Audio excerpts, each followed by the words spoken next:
Hello everyone, आज हम biomolecules पढ़ेंगे। बायोमोलिक्यूल्स क्या होता है? वो मॉलिक्यूल्स जो हमें नेचर से डायरेक्टली मिलते हैं उनको हम बायोमोलिक्यूल्स बोलते हैं।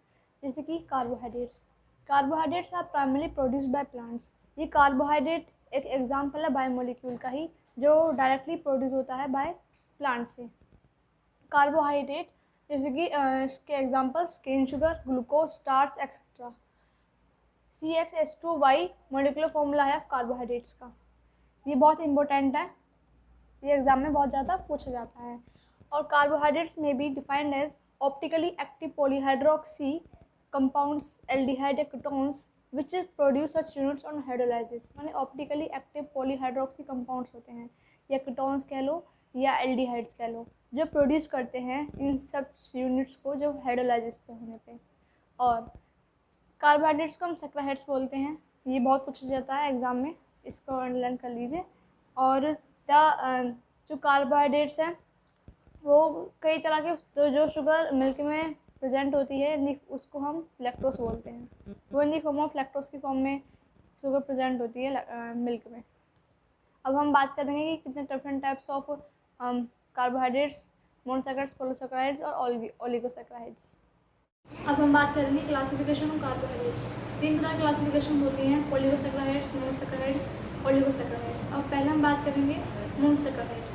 Monosaccharides are carbohydrates that can not be further hydrolysed to give simple unit of polyhydroxy aldehyde ketones.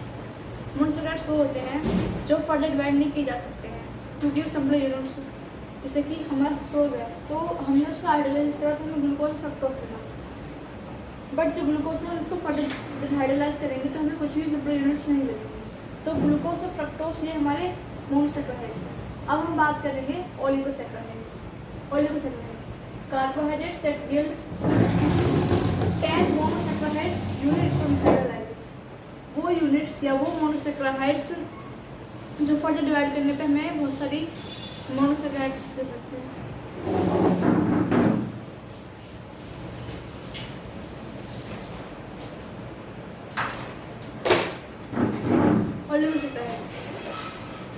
Carbohydrates that yield 2 to 10 monosaccharides on hydrolysis। वो कार्बोहाइड्रेट्स जो हमें हाइड्रोलाइसिस करने पे 1 से या 10 से ज़्यादा तक हमें मोनोसैकराइड्स दे सकते हैं। जैसे कि सुक्रोज, जब हम सुक्रोज का हाइड्रोलाइसिस करते हैं तो हमें फ्रक्टोज और ग्लूकोज मिलता है, जैसे कि आप यहाँ पे देखिए। ऐसे ही हम माल्टोज को जो होता है उसको हाइड्रोलाइसिस करते हैं तो हमें 2 तरह के मॉलिक्यूल मिलते हैं ग्लूकोज के, तो उनको हम ओलिगोसैकराइड्स बोलते हैं। अब हम बात करेंगे पॉलीगोसैकराइड्स। अब हम बात करेंगे polygosaccharides. Polygosaccharides carbohydrates which yield a large number of monosaccharides units on hydrolysis। Polygosaccharides वो होते हैं जो वो कार्बोहाइड्रेट्स जो हमें लार्ज नंबर्स ऑफ मोनोसैकराइड्स देते हैं, मोनोसैकराइड्स यूनिट्स देते हैं, उनको हम पॉलीगोसैकराइड्स बोलते हैं। जैसे कि एग्जांपल है starch, cellulose, glycogen, enzymes etcetera. और जो हमारे पॉलीगोसैकराइड्स हैं वो टेस्ट में स्वीट नहीं होते हैं, तो हम इसलिए उनको नॉन शुगर बोलते हैं। अब हम दोबारा को बात कर लेते हैं कि फर्स्ट था मोनोसैकराइड्स। वो कार्बोहाइड्रेट्स जो हमें हाइड्रोलाइसिस पे और सिंपल यूनिट्स नहीं दे सकते हैं, उनको मोनोसैकराइड्स बोलते हैं। Second is oligosaccharides. वो कार्बोहाइड्रेट्स जो हमें हाइड्रोलाइसिस करने पे 1 से 10 तक मोनोसैकराइड्स यूनिट देते हैं, उनको ओलिगोसैकराइड्स बोलते हैं। थर्ड है पॉलीगोसैकराइड्स, जो ये रहा। पॉलीगोसैकराइड्स वो होती है, पॉलीगोसैकराइड वो कार्बोहाइड्रेट्स जो हमें large numbers of monosaccharides units देते हैं हाइड्रोलाइसिस करने पे, तो उनको हम पॉलीगोसैकराइड्स बोलते हैं। अब हम रिड्यूसिंग और नॉन रिड्यूसिंग शुगर के बारे में बात करेंगे। In disaccharides is reduced aldehyde ketones, group of monosaccharides are bonded, these are non reducing sugars, for example sucrose. जो हमारे ग्रुप ऑफ मोनोसैकराइड्स होते हैं, इसके एल्डिहाइड कीटोन्स, जब वो बॉन्डेड होते हैं तो हम उनको नॉन रिड्यूसिंग शुगर बोलते हैं, क्योंकि वो फ्री नहीं होते हैं। और on the other hand sugars in which these functional groups are free are called non sugars. जो ग्रुप हमारे फ्री होते हैं, जैसे फंक्शनल ग्रुप है वो हमारे फ्री होते हैं, तो वो हमारे नॉन कॉमन रिड्यूसिंग शुगर कहलाएंगे, क्योंकि फ्री है, वो इधर से उधर जाके वो मूव कर सकते हैं, वो रिड्यूसिंग शुगर्स हैं। जैसे कि माल्टोस एंड लैक्टोस। मोनोसैकराइड्स के बारे में डिटेल में पढ़ेंगे। If monosaccharides contain an aldehyde group, so it is known as aldose. If it contain a keto group, it is known as ketose. जब monosaccharides कंटेन करता है aldehyde group को तो हम उसको aldose बोलते हैं, और जब वो कंटेन करता है keto group को तो हम उसे ketose बोलते हैं। अब हम ग्लूकोज के बारे में जानते हैं।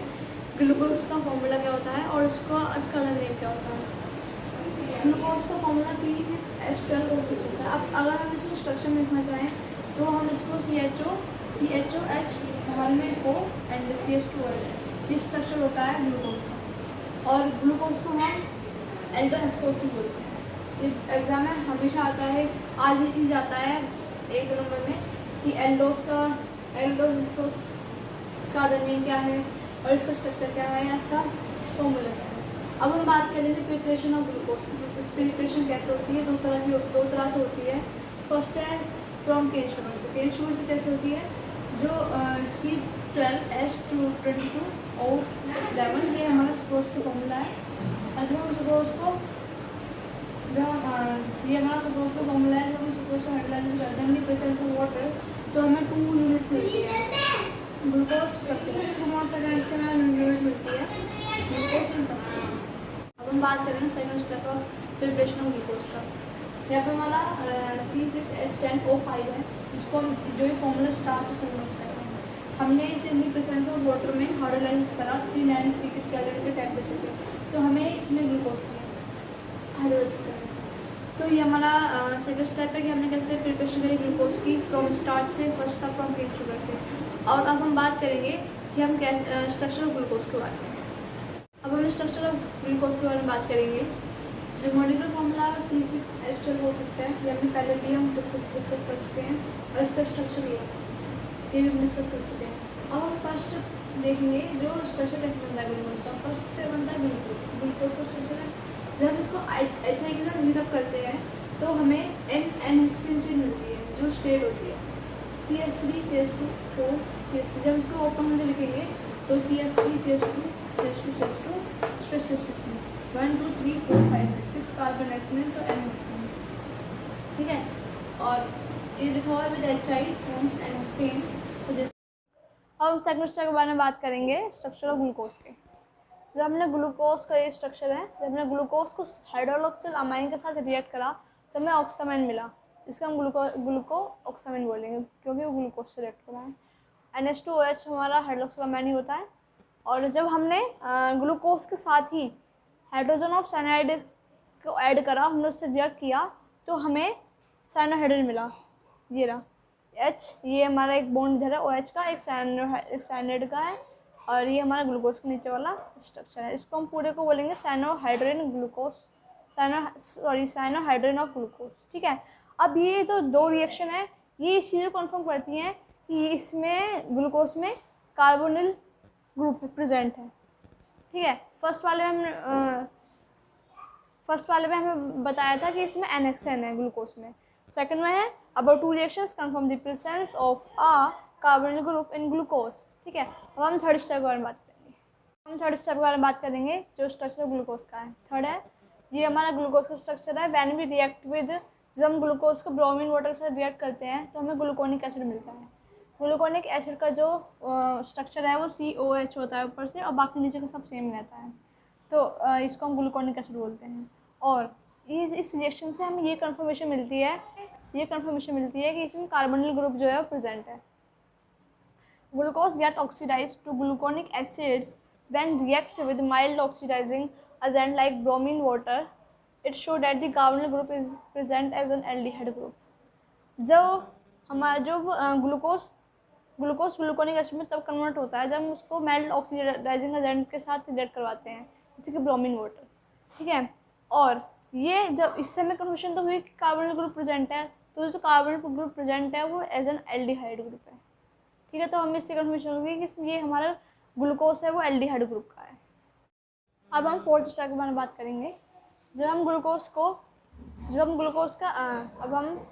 अब हम फोर्थ स्टेप के बारे में बात करेंगे। जब हम ग्लूकोज का एसिटाइलेशन करवाते हैं विद एसिटिक एनहाइड्राइड के साथ, तो हमें ग्लूकोज पेंटाएसिटेट मिलता है। ये हमारा ग्लूकोज का स्ट्रक्चर है। और CH3CO2 ये O, ये हमारा एसिटिक एनहाइड्राइड होता है। जब मेरे साथ एसिडेशन करवाया ग्लूकोज का एसिटिक एनहाइड्राइड के साथ, तो हमें ग्लूकोज पेंटासिटेट मिल गया। ये इसका स्ट्रक्चर है ग्लूकोज पेंटासिटेट का, ये याद रखना, ये स्टेप पूछा जाता है एग्जाम में कई बार। उसके बाद ये acetylation of glucose which acidic anhydride give glucose pentaacetate which confirms the presence of 5 OH groups. तो ये जो रिएक्शन ये कंफर्म करती है कि इसमें 5 OH ग्रुप्स हैं, ग्लूकोज में वो 5 OH ग्रुप्स हैं और ये एक स्टेबल कंपाउंड है। अब हम फिफ्थ स्टेप के बारे में बात करेंगे। अब हम फिफ्थ टॉपिक के बारे में बात करेंगे। ये हमारा ग्लूकोज का स्ट्रक्चर है। जब हमने इसको नाइट्रिक एसिड के साथ रिएक्ट करा तो हमें सैकरिक एसिड मिला। ये हमारा COH CHOH4 और नीचे COOH, ये हमारा सैकरिक एसिड का फॉर्म स्ट्रक्चर है। और जब हमने ग्लूकोनिक एसिड को भी नाइट्रिक एसिड के साथ रिएक्ट किया तो तब भी हमें सैकरिक एसिड मिल रहा है, मतलब हमें तब भी डाइसैकराइड एसिड्स मिल रहा है। तो इससे हमें पता चलता है जो हमारा ग्लूकोज था, ग्लूकोज से भी और ग्लूकोनिक एसिड से भी हमें डाइकार्बोक्सिलिक एसिड मिल रहा है। ठीक है, तो जो हमारा सैकरिक एसिड होता है ये इंडिकेट करता है जो हमारा ग्लूकोज में ग्लूकोज है, प्राइमरली जो हमारा ग्रुप है वो एल्कोहलिक ग्रुप है इन ग्लूकोज एल्कोहलिक। अब हम open chain structure of glucose के बारे में बात करेंगे। ये हमारा CHOOH, ये सिर्फ इधर साइड OH आ रहा है और इधर साइड हमारा H आ रहा है। मतलब ये समझना अगर हमारा इधर साइड H है तो इधर साइड हमारा OH आएगा। ठीक है, और इधर साइड हमारा H है तो इधर साइड हमारा OH आएगा। तो ये ओपन चैन स्ट्रक्चर है ग्लूकोज को, जिसे हम ये बोलते हैं।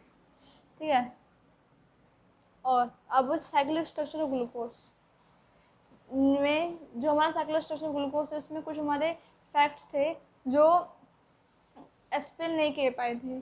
The open chain structure of glucose couldn't explain the some reactions and facts. First है, despite having the aldehyde group, glucose does not give Skiff test and it does not form the hydrogen sulfide addition product with NaHSO3। मतलब glucose aldehyde group होने के बाद भी glucose हमें Schiff test नहीं दे रहा है, जो बहुत मतलब अगर एल्डिहाइड होता तो स्किफ टेस्ट देता है कि एल्डिहाइड की पहचान है वो, बट इसमें नहीं दे रहा। और एक और था कि does not form the hydrogen sulphide addition product with NaHSO3 के साथ। तो ये कुछ बातें थी जो एक्सप्लेन नहीं कर पाया। और सेकंड है, अब हम सेकंड स्ट्रक्चर के बारे में बात करेंगे जो हमारा ओपन चैन स्ट्रक्चर ग्लूकोज का है। वो है कि the pentaacetate of the glucose does not react with hydroxylamine के साथ, indicating that the absence of free CHO aldehyde group. तो जो हमारा पेंटासिटेट था ऑफ द ग्लूकोज का वो रिएक्ट नहीं कर रहा है हाइड्रोक्सिलामाइन के साथ, जिससे कि ये इंडिकेट होता है कि उसमें एल्डिहाइड ग्रुप नहीं है, एब्सेंस ऑफ एल्डिहाइड ग्रुप है। बल्कि हमने पढ़ा था कि जो ग्लूकोज का स्ट्रक्चर था उसमें बताया गया था कि इसमें एल्डिहाइड ग्रुप है ग्लूकोज में, तो एक चीज़ एक्सप्लेन नहीं कर पाए। और थर्ड है कि the glucose is found to exit in 2 different crystalline form named as alpha and beta. Glucose 2 form में पाया जाता है, अल्फा और बीटा में। तो पहले ये जान लीजिए D+ ग्लूकोज ये हमारा ओपन चैन है, ये हम पहले इस स्ट्रक्चर पे पढ़ चुके हैं। और हम अल्फा देखेंगे, अल्फा D+ ग्लूकोज इसको हम साइक्लिक चैन बोलते हैं और बीटा D ग्लूकोज को भी हम साइक्लिक चैन बोलते हैं। ठीक है, तो इसमें डिफरेंस क्या है अल्फा बीटा में? डिफरेंस सिर्फ सिंपल है, बाकी तो सब सेम है। यहाँ से लेके मतलब ये सारा ये यहाँ से लेके यहाँ से 2 से लेके 6 तक सारा सेम है।